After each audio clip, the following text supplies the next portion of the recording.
It's such an important part of the way that we've got to think about leadership, the way that we've got to think about social change, that really needs to be rooted in relational organizing. I think Mm, so much of the way that we interact with each other is largely transactional. right. It's something that we've seen, in the last century, huge growth in, these kind of transactional interactions where we forget to actually connect and build community. We actually don't, we lose how to do that. And instead we're focused on consumerism and a whole bunch of other things. And we're made dizzy with a whole bunch of other things. But I think one thing that's really important and that I take away from any organizing that I've been involved in is how important it is to make sure we're making time to slow down and build meaningful relationships. Yes. You're listening to Dignity and Joy, a podcast from FoodShare. On the pod, we confront the systems of oppression that impact who has access to food and the land it's grown on and who doesn't. Achieving something better will take hard work from all of us and can only be done if we listen closely to the people who are already leading change in the way we think about food. FoodShare's Sheldomar Elliott delves into the connections between food and justice with folks who have their fingers on the pulse and their hands in the soil. Together, they dream in color and consider what it would take to build a just and hopeful city. A city where everyone can feed themselves, their loved ones, and their community with dignity and with joy.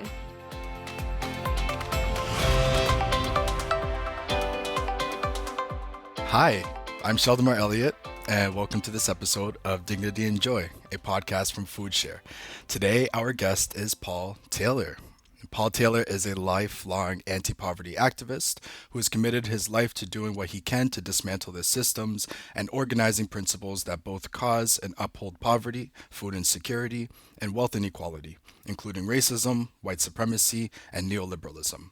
In 2020, Paul was named one of Canada's top 40 under 40, one of Toronto Life's 50 most influential Torontonians, and voted as best activist by the readers of Now magazine. He's also the outgoing executive director here at FoodShare Toronto. And before he heads out, I didn't want to miss the chance to sit down and talk with him. So, welcome, Paul. Hey, it's great to be here, Sheldomar. Thanks so much for having me and for that lovely introduction. Of course, thanks for being here. How are you feeling on this super foggy Toronto Thursday morning? It's all a bit bittersweet. It feels good that it's not snowing, I'll have to admit, but Mm-hmm.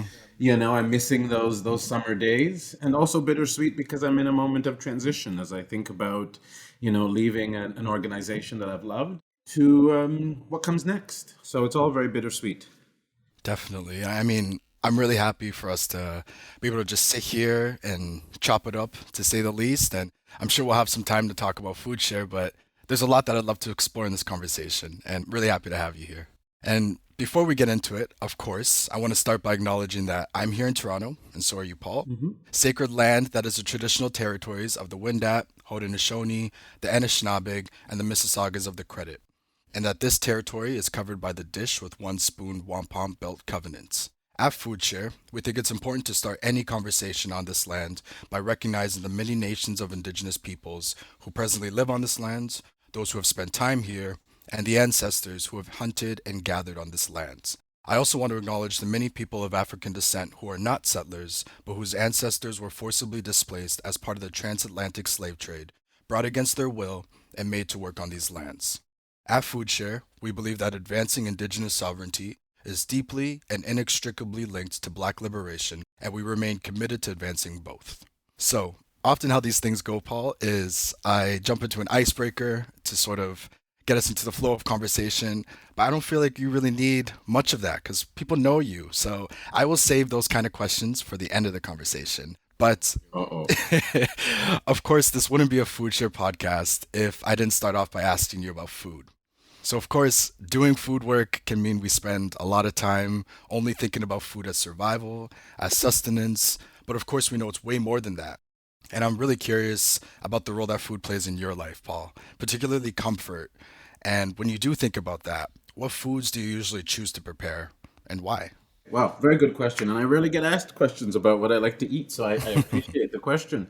And okay, so the first thing I'd say is even before I dive into food is, I was listening to the land acknowledgement that you were giving, and I was just also myself feel like I would like to acknowledge, someone that's been really important to me on my journey over the last several years, and it's Crystal Sinclair, who's the board chair at FoodShare. And I was saying to her a couple of nights ago that I'm just so grateful for the opportunity to have learned from her. And I feel like, no shade to all the other board chairs I've had, but I've learned the most from her, and I've learned differently from her. So I'm so deeply indebted to her and to FoodShare for this experience. So I just wanted to acknowledge that. But food, what do I think of when I think about comfort food? I like things that I'm not a really finicky cook. I like to be able to kind of throw something together really quickly. And I learned that if you like to throw something together really quickly, to get it to taste delicious, it's probably not a bad idea to have it roast slowly. So really, pretty much anything that roasts slowly or that I can figure out to cook at a slow roast is my jam when it comes to comfort food. Anything from a roasted chicken to confit chicken wings, yeah, cooking in their own in some oil. Yeah, pretty much anything slow and low. And is that something that you grew up enjoying, like roasted food, or is it something that you kind of came to enjoy in your adulthood? I think it has to do with the way that I think. I like food, but I want to make sure that I'm efficient in its preparation, but I want it to be really delicious.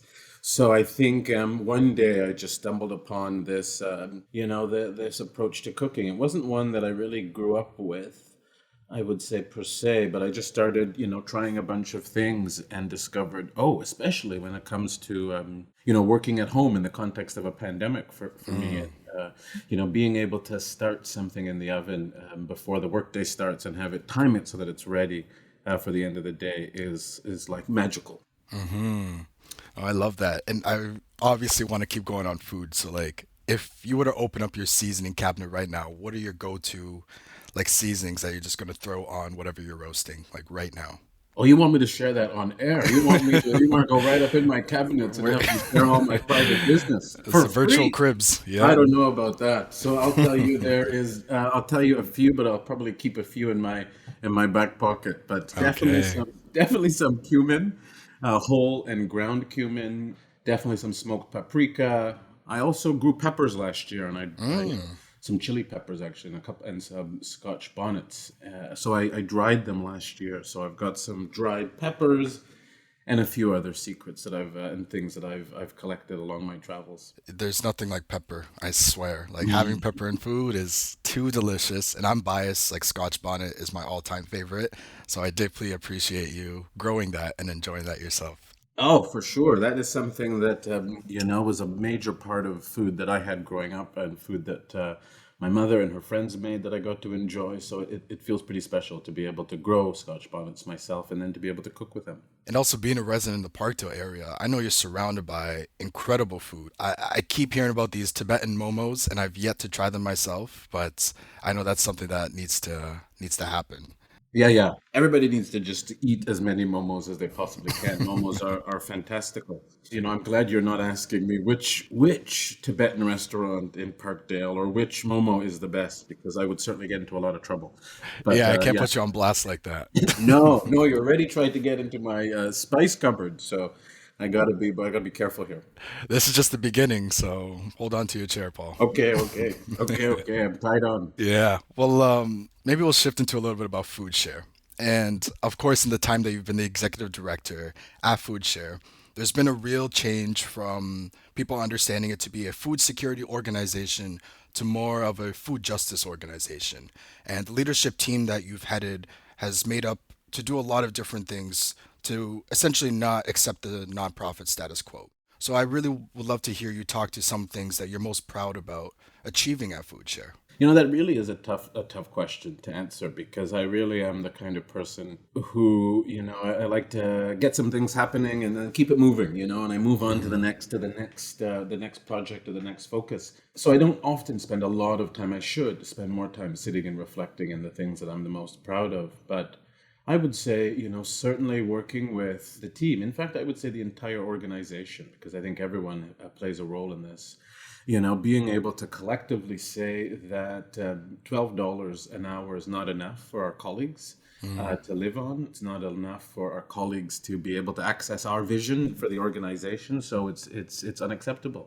So, the work that we've done to increase salaries, especially for those at the bottom of the pay grid, being a living wage employer and beyond, I think about the kind of tangible impact that has on people's lives and the stories that I've heard. And for me, that's what this work is about. That's what, in essence, life is about, doing what we can and using the power and the resources available to us to, make life better for people, especially those that are struggling the most. So I think, that's an intervention that I'm proud of us collectively for having had done and having had made it happen, and to have inspired, lots of other people to challenge the status quo in a similar way. Yeah, I think that's huge too. And of course, being a beneficiary of these policies and like really appreciating the fact that I work for an organization that has living wage in its mandate or in its policy, like it is huge. And considering the cost of living in Toronto only increasing and the cost of food and gas and all of these things, it's so important that folks are being paid properly and in equitable rates. And I think in many ways, FoodShare is sort of leading that. And there's a lot of other organizations that are looking at FoodShare and being like, wow, this is really a model for maybe how we should take care of our employees or pay our employees or whatever the case is. I really want to kind of jump into something that you mentioned, though, about you don't get the chance to reflect too much. And I'm curious, like, why is that? Is it a matter of time or? That's a good question. I'm not sure. It might just be the way that I'm wired, because I think it's that I haven't prioritized it. Hmm. Maybe that's a part of being an unlikely leader, in this society. Perhaps the underpinning of much of my work is an urgency, because it's almost sometimes hard to believe that I'm in the positions that I'm in and able to influence the kind of change that I've been involved in. It could be that, but I'm not certain. I haven't taken enough time to reflect on why that is. But I think that's a really Hmm. good question. And I think we should all be asking questions like that of ourselves and making sure that we are prioritizing time to celebrate the things that we've accomplished, especially with the people that we've accomplished them with. Hmm. Absolutely. I mean, I hope you do get some time to celebrate because you have accomplished so much. And I know, of course, you talk about it all the time and about how you wouldn't be able to do the things that you've done without a strong team backing you and like bringing folks along the way. So I definitely applaud you for that. But also want to encourage you to, yeah, celebrate yourself and hopefully, you get your flowers along the way and all of that because you've definitely done a lot. And I know you play a huge role in community and in Toronto. So but I don't want to get too into that now. But it does lead me into my next question. And forgive me if I'm coming across as Oprah, but to put you on the spot as a leader who has championed so much, like how does that feel? And I know that you don't get too much time to reflect on that, but how do you view yourself as a leader? Hmm. That's a good question. You're asking tough questions. On a, It's not on the a, typical interview, no, huh? I appreciate it. I appreciate this. How do I view myself as a leader? I view myself as someone who has been fortunate enough to have been inspired by the leadership of others in ways that have really helped me understand what leadership looks like to me and the type of leadership that I value, and how I want to show up as a leader. And I think it's the kind of leadership that I often talk about because it's not celebrated, it's not recognized, and certainly not resourced enough. And I think it's the leadership of Black women. Mm. I think the fact that we've been able to resist so much violence is largely in part due to the power, the determination, the strength, and the love of Black women for a community. And I feel like I've been a huge recipient of that. And it's really inspired the way that I think about leadership, which is not, I think, the way that we're taught to think about leadership in a very colonial, in a very capitalist, in a very patriarchal, white supremacist kind of society that tells us that Mm. leadership is something that exists in ourselves and in ourselves alone, and leadership is about our personal, stuff, And I think it's leadership is really about how we work together and how we use our resources together to advance change. So when I think about myself as a leader, I think about myself in that context, and I evaluate, my work as a leader through that lens, and that I find is really a helpful compass and tells me, oh, I got to pivot a little bit more. I've got to lean into to this or that a little bit more, and that's what I use as a bit of my north star for leadership. Yeah, no, thank you for that honesty, and also shout out Black women and Indigenous women. And I know you mentioned Crystal earlier, and it's been an interesting journey I've been on also. And just to share a bit about myself, like I've been involved in a few programs and fellowships over the past few years, sort of exploring leadership and what it looks like. And I've definitely come to an understanding, sort of along the lines of what you've been saying, is that a real great leader is someone who trusts in their team and leads with qualities like empathy and compassion and kindness, inclusivity, etc.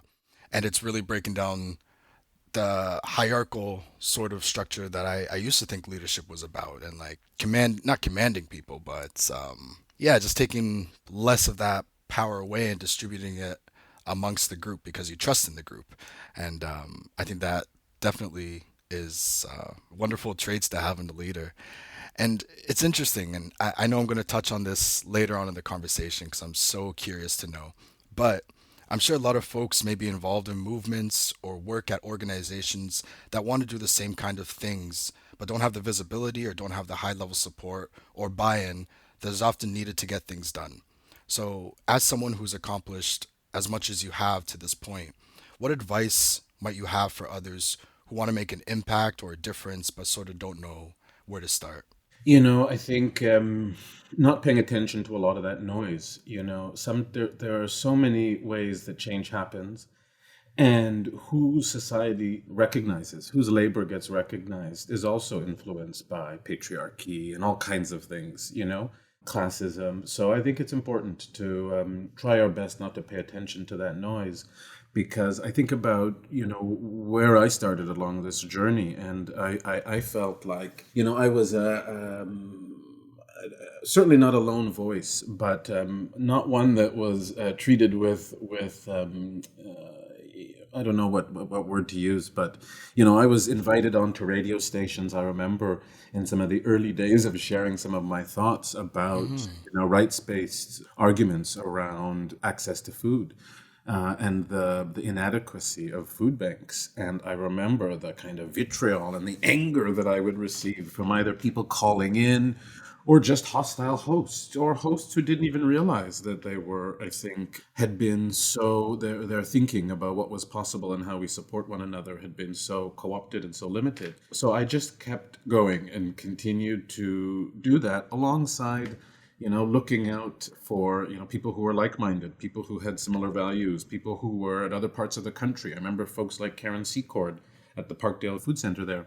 I remember her talking about how craft dinner was inadequate for folks accessing their food bank. And I remember the same kind of vitriol that she faced. So I reached out to her and I said, hey, friend, how can we support one another? And I think that's been an important part of my journey, and an important part of advocating for things is no change can happen on our own. So I think making sure that we're consistently looking out for the people that are either doing this work before we even showed up on the scene, or the people that are doing this work parallel to us, and thinking about how we can collaborate, we can support each other, or even just be there to listen. I think that's been super helpful for me. Yeah, thank you for sharing that. I'm caught up on this word they use, noise, and I feel like there is so much noise nowadays, especially in this era of social media. It's so easy to get lost in everything, to say the least. And to this work, especially, like burnout's real. And I think it's so important that we take care of ourselves. And that's sort of why I started this conversation off with understanding what food speaks to you, what food brings you comfort. Because, yeah, this work isn't easy all the time. And I feel like you're someone who comes to things with such a sense of possibility. But like to just kind of shift a little bit and to get a little vulnerable and personal, Mm. like, does stuff ever get you down? Honestly, and like it must, right? Like as people, as humans, and as someone who's so connected and aware of what's going on, I think folks would love to know, like, what do you do when that happens, if that happens? Hmm. That's a really good question for a Thursday morning, Sheldamar. Thank you so much. I appreciate that. Got you in your Yeah, feels already, huh? look forward to when I get to interview you next. I do have a pen and paper handy here. I'm writing my questions as we speak. But okay, so what do I do? I lean into humor a lot. I Mm, recognize, my frame often is that it could be a lot worse. And I sometimes think, that I've had the good fortune of experiencing much worse. And when I say good fortune, I mean, I learned about what it was like trying to keep warm in Toronto when it was very, very cold outside without heat and electricity. That mm, was a real struggle. But actually, because it was our daily experience for large portions of my childhood, it became normal. So even that became, probably as I was experiencing it, I'm sure there were days where I was reminded of how awful it is, but it became normal. It became the everyday. So a lot of things, I think I've had the good fortune of having had that experience, because when a lot of things pop up that sometimes people feel is, the end of the world, or impossibly difficult to navigate or overcome. I think about, yeah, being a child and navigating those experiences and how difficult that was. And, often the things that pop up really pale in comparison. So I mm. try my best to put them into context. So yeah, I think the thing when I do get down, I find that it's because of, I think, how much our thinking has been co-opted, and how much people really think that big change isn't possible, and have bought into, like, little tinkering is all we can fight for, and conversations around policy windows and all of that, noise again, is what should guide us. And I'm just not sure that's the case. I hear that, and I definitely don't want to dive too deep into your childhood because I know that might be hard to talk about. But I'm going to jump into something momentarily.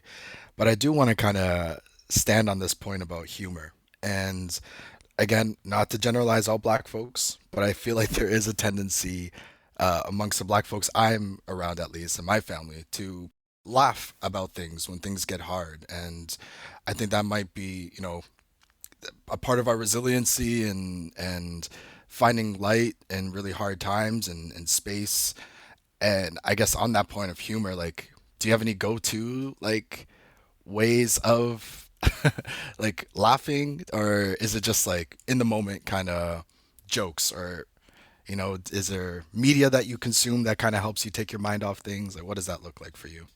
What you said in response was so really resonated with me. I think about, yeah, of course we turn to humor, because the shit that we've Hmm. been forced to experience. The only way sometimes to like move through this, I think, is sometimes just to laugh. And having to Yeah. navigate white supremacy, and sometimes even white folks, and the things white folks can do, particularly in this sector. You just have to laugh sometimes, because it is so befuddling. What are some of the things that I go to?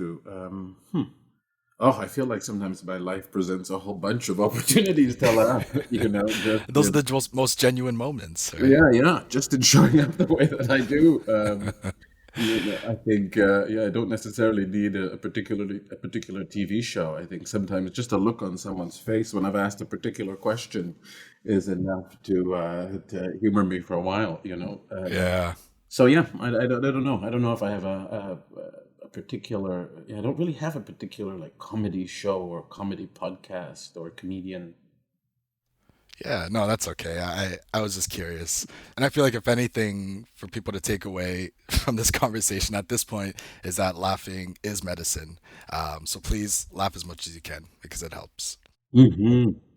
To take things back, and you kind of just started touching on things, I've heard a lot of interviews with you where you've been really open about your childhood experiences, especially around poverty and food insecurity, and connecting those with systems of oppression and government inaction that cause both.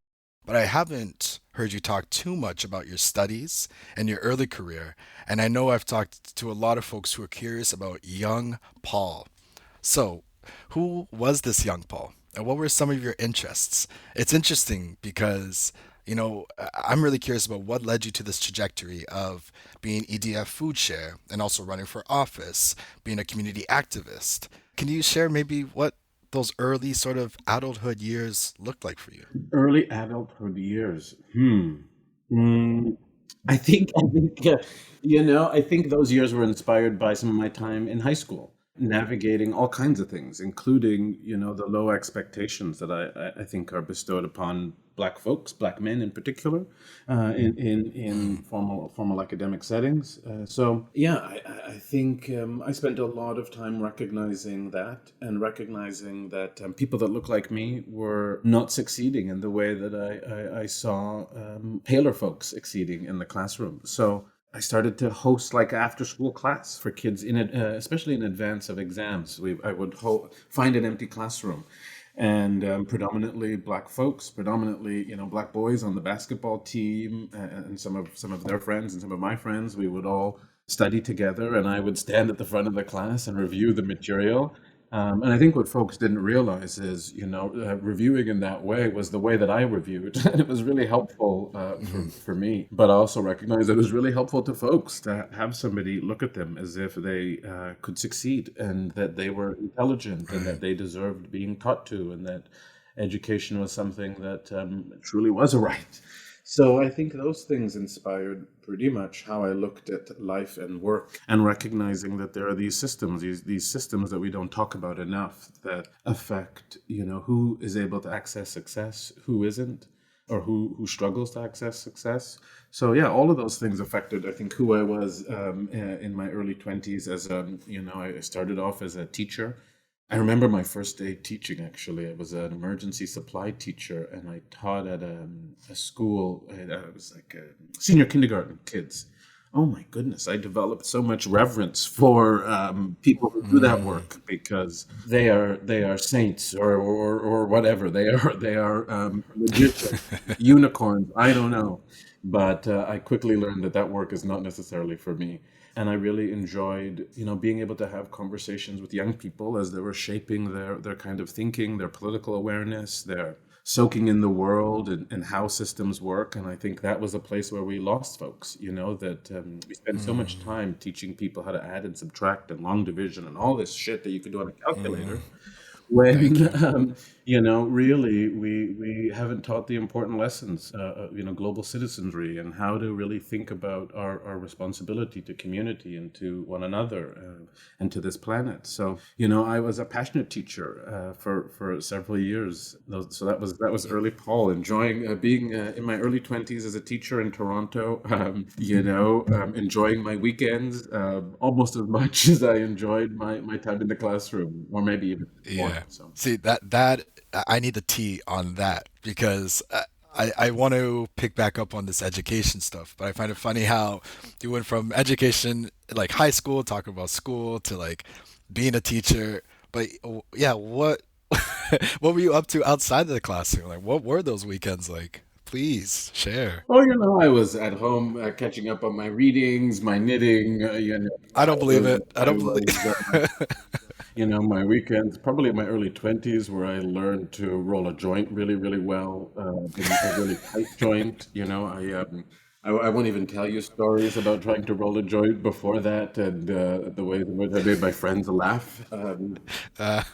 On the weekends, what else did I learn to do on the weekends? I learned that it was, inappropriate to dance on tables at establishments, and that people remember that if you do that once, they remember the next weekend. If you attempt to do that again, memories are long, and they'll try and prevent you from getting in. So, I had to learn how to be creative both in the classroom and certainly on my weekends. I love that. I don't know why I envisioning you like stumbling into class on Monday in the best way and like the biggest smile on your face. Also, where I developed an appreciation for coffee. Oh yeah, of Yeah, course, of definitely, course. definitely. Working with people with big, big, almost gallons of coffee, I learned very quickly why that was helpful. And I think that leads me to my next question here. And you started to touch on, well, you did talk about your experience teaching and how you found out eventually that it wasn't for you, and that's completely okay. But what were some of those takeaways that you feel like you brought into your thinking now, or maybe in the ways that you're doing things now? I learned so much as a teacher. Mm. And I was given this position as the person who stood in the front of the class. So I realized that, kind of regardless of the positions that people put us in, I think we always have lots to learn and we all have lots to teach. So I think for me, I've always been curious to seize opportunities to learn from others. And if I've felt like I've had something to share that might be useful to a group or to an individual, I've also seized opportunities to help in those ways. I think that's so important. Well, I also know that you spent some time out in Vancouver, and those were sort of your early days of the nonprofit sector. Can you share a bit about like what took you there, of all places? I had never been. Fair. I would watch the news sometimes and I would see people talk about Vancouver. I was like, it looks nice, that's pretty. And I had also been really interested in a community in Vancouver, a community called the Downtown East Side. I had heard lots about the community, so I was really curious. I think many people are, but I think what I was most curious about was an organization within the community called the Downtown East Side Neighborhood House. That, an organization situated amongst a lot of charitable organizations, several of which operating from really traditional frameworks, long lineups for salty soup and stale bread and leftover Starbucks, whatever.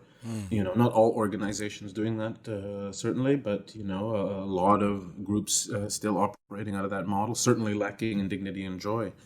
So I was really inspired by the work of the Downtown East Side Neighborhood House that really centered rights and that was really interested in collaborating with low-income people to dream about something better and something centered on, fundamental human rights, the right to eat, the right to housing, so really learned a lot about organizing alongside not just other low-income folks or people with experiences of having low incomes, but also people who were street involved, who were homeless, who were houseless. Really learning about also at the same time how to build organizations that spoke to the lived experience of people that were houseless or people that were street involved. It was a huge, huge learning for me that I feel so grateful to have experienced because it's something that I take with me and is a part of my, organizing tool belt, I suppose. And just those memories and those stories and those friendships and some of those successes together, or even just those laughs together, are things that will always stay with me.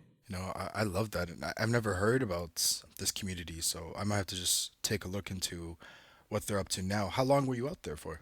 I lived in Vancouver for almost 6 years, and the Downtown East Side is a really interesting community. It's often referred to as Canada's poorest postal code. I think it's one of those communities that is often mischaracterized. It's certainly a community that has had to navigate chronic underinvestment, but I feel like it is a community that's rich in a lot of things, rich in spirit, rich in sense of community and kindness. It was just, I was I've had so many wonderful experiences interacting with folks on the Downtown East Side and being a recipient or a benefactor of some of the incredible kindness that people display each and every day. And I love rich in spirit. That Mhm. yeah, that really resonates with me and some of the tremendous folks I've met, even in my journey. So yeah, that's real. And it's interesting. Folks say, hindsight is 2020. So I guess after all that you've done, in Vancouver and coming back and applying what you learned there here, what are some things that you wish you'd known as you were starting out and figuring stuff out, like back in those teacher days? I wish I knew that imposter syndrome was, a nice way of saying white supremacy and a whole bunch of other things, ableism, Mm. heteronormativity. I wish I knew that because I feel like it would have saved me a lot of time and would allow me to focus my energy a little bit more. And also in the way when I reflect on, supporting people to think through what I then thought was imposter syndrome and what they thought was imposter syndrome, I think instead placing blame and responsibility where it belongs, I think is really important and recognizing how we need to focus our energies to make spaces more inclusive is more, I think, more impactful for me, in my opinion, than focusing on a conversation surrounded around imposter syndrome. Hmm. I'm not an imposter, actually. I belong in the spaces that I belong in all the spaces. We all belong in all the spaces. Exactly. The fact that other people try and tell me that I'm an imposter is not necessarily a me problem. That's maybe them or society problem that I'm going to try my hardest not to let stop me or hold me back from doing the things that I think need to get done. I couldn't agree with you more. And I know it's something that a lot of folks that I'm speaking to are still trying to navigate, is like not feeling like they're good enough to be in the spaces and places they want to be. But I think just knowing that it's rooted in white supremacy, and if once we start to understand that and sort of unravel those layers, then yeah, to your point, we can understand that we do belong in all these spaces, as long as we're showing up, of course, authentically and in our most genuine selves. We do belong. We absolutely belong. In fact, we're late. Yep. It's like Hey. the invitation got lost. But Hmm. we're here now, and we're showing up, and we're changing the way this works, and changing the ways the invitations get issued in the first place. Yes. Yeah, we definitely belong here. Yes, definitely, definitely. Since coming home to Toronto, like after Vancouver, and again, just kind of staying on that point there, I know that you must have stayed plugged into things that are still happening over there on the West Coast, and also knowing that you've visited lots of spots across so-called Canada. What differences and similarities have you picked up on? And sort of how can we learn from these other spaces and places to sort of advance social justice in Toronto? Like, what are some of those best learnings, I guess? I'm not sure, but yeah, I guess my answer to that is I'm not sure. But Hmm. what I would offer is that, I saw an image that I thought was really powerful recently. And it was the image, during the QP strike, the recent QP strike, it was the image of various union leaders on the stage together in solidarity with QP.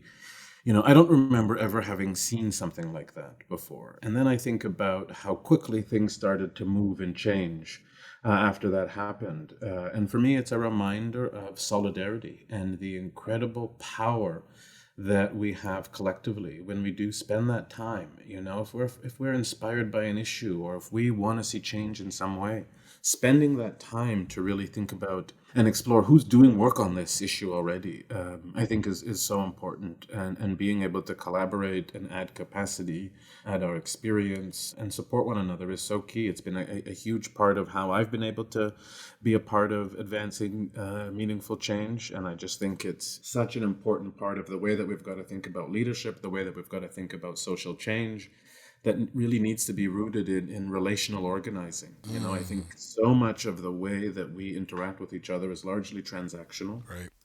It's something that we've seen, in the last century, huge growth in, these kind of transactional interactions where we forget to actually connect and build community. We actually don't, we lose how to do that. And instead we're focused on consumerism and a whole bunch of other things. And we're made dizzy with a whole bunch of other things. But I think one thing that's really important and that I take away from any organizing that I've been involved in is how important it is to make sure we're making time to slow down and build meaningful relationships with one another outside of the issues that we might be collectively advocating against or for. Relational organizing is pretty critical to building solidarity, is pretty, I think, critical to effective movement work.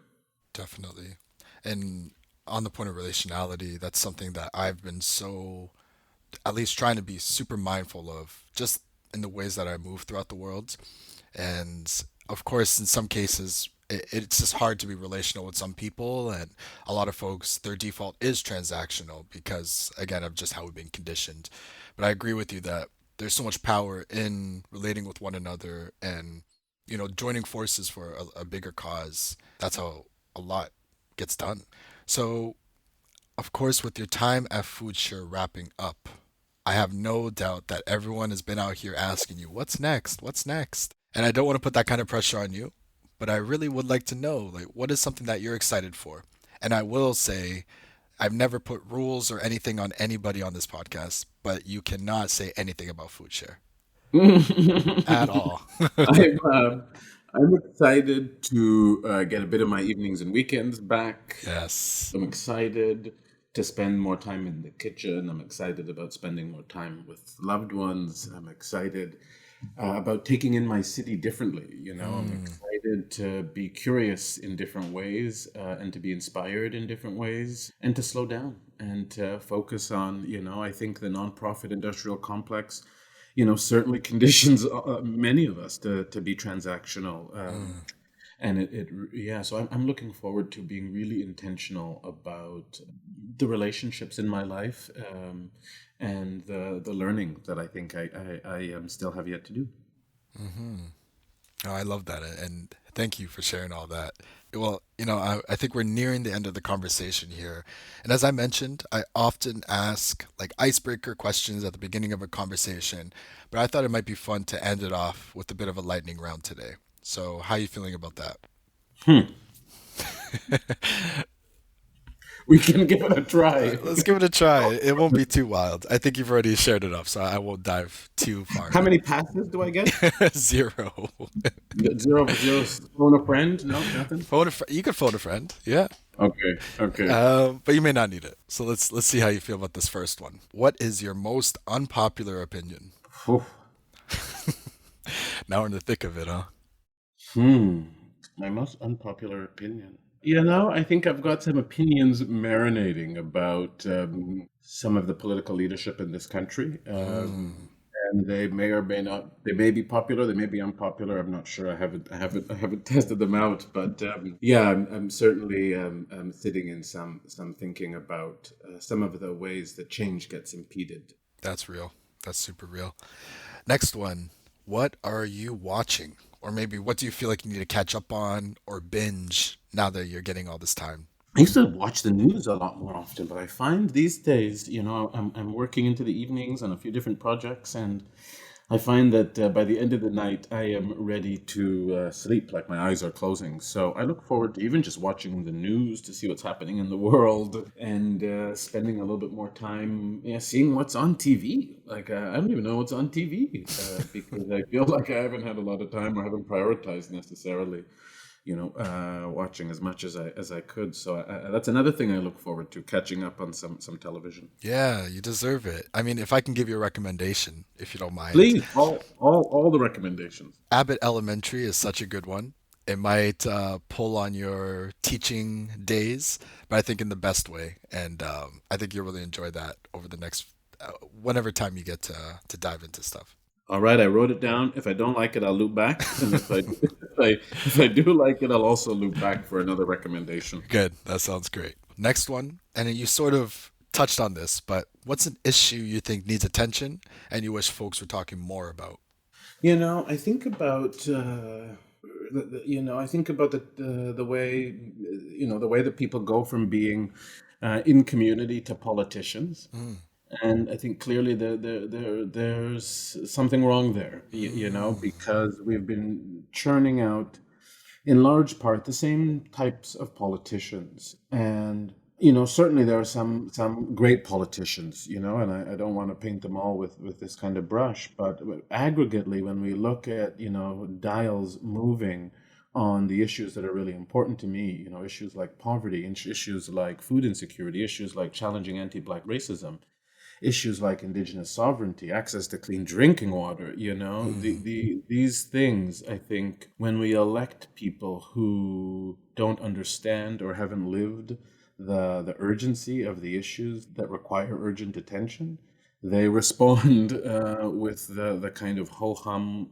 lackluster incrementalism that we've been accustomed. And I think we need to be talking more about that. I think we need to be talking about what we are entitled to. We need to talk about rights, and how our governments fail us in advancing the rights that we have, and that means that they need to do something about that. I think that needs to be much more of a mainstream conversation, less about handing out day old bread and whatever else, or three-legged potatoes, or leftover whatever from anywhere. We should be talking about why people don't have the things that they need in a country that's as rich as this one. I could not agree with you more. And I feel like we could spend an entire episode diving into that. But unfortunately, we're not there. Last two. Episode 3. Episode. You'll be our first returning guest. I'm so excited already. Second last question here. What are you listening to? Like, what is your go to jams, music? I'm such a music head, so this is a question I'm so keen on knowing your answer to. What am I listening to? I'm listening to Beyonce's latest album. Okay. I think I'm still enjoying Beyonce's latest album. Yes. I think about release my job, and I feel like she might be onto something. I listen to, I think a lot, maybe often when I'm going through some transition, I listen to folks like Linton Kwesi Johnson, Mm. dub poets, brilliant dub poets who share their wisdom with the world. So right now I've been finding myself listening to a lot of Linton Kwesi Johnson, folks like Muta Baruka, and even some old school reggae, some Beres Hammond, and folks like that. Yeah, no, that's dope. I'm actually not so familiar with these people, so I might have to give them a listen later. And I love dub. Oh yeah, you're gonna you thank me later. I will. I will. I recommend. I do this with a lot of folks, but I recommend the People's Court One and the People's Court Two by Mutabaruka, and anything by Linton Kwesi Johnson. I think is really good. People's Court. Got it. Now I know what I'm listening to later. Um, Sweet. And you said Munta. How would I spell that? Mutabaruka, Mutabb, I think Aruka. Got it. Sweet. I'm gonna check this out. Thanks, Paul. Last question. Maybe the most important, but not really. If you could have dinner with three people, living or dead, and not related to you, who are those folks? That's a good question. I would have to take. I spend a lot of time thinking about who I want to invite into my home. So if it's a dinner inside my home, I couldn't answer that in the amount of time that we have. But Yeah. someone else's home. I like free food. It's one of my favorite flavors. So I'm accepting invitations. Especially when I have a little bit more free time. So. That's yeah. I'm accepting invitations, and maybe ask me that question a year from now, and I'll tell you whose food I've enjoyed and whose food who I'd like to go back and enjoy some more food with. Yeah, I like that. You're saying you wouldn't go for dinner with Muda Baruka? I don't know if he talks too much. I don't know. I don't know. I've never met him. I don't know. I like his music, but I don't know. That's about all. So I'm not sure if I'm. It's we're in dinner place quite yet. I hear that. I think that sort of wraps up this conversation, and I can't thank you enough, Paul, for chatting with me today and getting into everything. This was a lot of fun, and again, thank you. Oh, I had a lot of fun as well. You are an incredible interviewer. I don't think I've quite done an interview like this. And I think the whole time that I've been speaking with you, I've been I've been thoughtfully jotting down the questions that I have for you. When I think you should invite people that you interview to come back again, but let them interview you next time. You've got so much brilliance to share with the world, and I think I would love to be able to flip the script and tease out some of that brilliance for some of your listeners. Thank you. I would actually love that. I cannot lie. I would get so nervous because I think I definitely can overthink some things, but that would be a lot of fun. So I'm open for it. And Andrea, if you're listening, let's get on that. Oh, of course she's listening. She's Yes, listening. Of course she's listening. Our colleague Andrea Thompson at FoodShare is definitely listening. So here, it's happening. Hopefully. it's happening. It's happening. Thank you so much, Sheldomar. I've really enjoyed this. Of course. Thank you, Paul. That is it for this episode. If folks want to know, you can find Paul on social media at Paul Taylor TO. And Dignity and Joy is a podcast from FoodShare Toronto. We're a food justice organization advocating for the right to food and working to challenge the systemic barriers that keep people from accessing the food they need to thrive. You can learn more about our work at foodshare.net. Support for this episode comes from Haines Celestial Canada. And if you have feedback on the pod, we'd love to hear from you. You can send us an email at info@foodshare.net or on our social media. We're at FoodShareTO on Twitter, Facebook, LinkedIn, and on Instagram. Dignity and Joy is produced in collaboration with Lead Podcasting, with sound engineering and editing by Michael Allen. The production team at FoodShare is Renee D'Souza and Andrea Thompson. Special thanks to Amanda Cupido. Thank you so much for listening.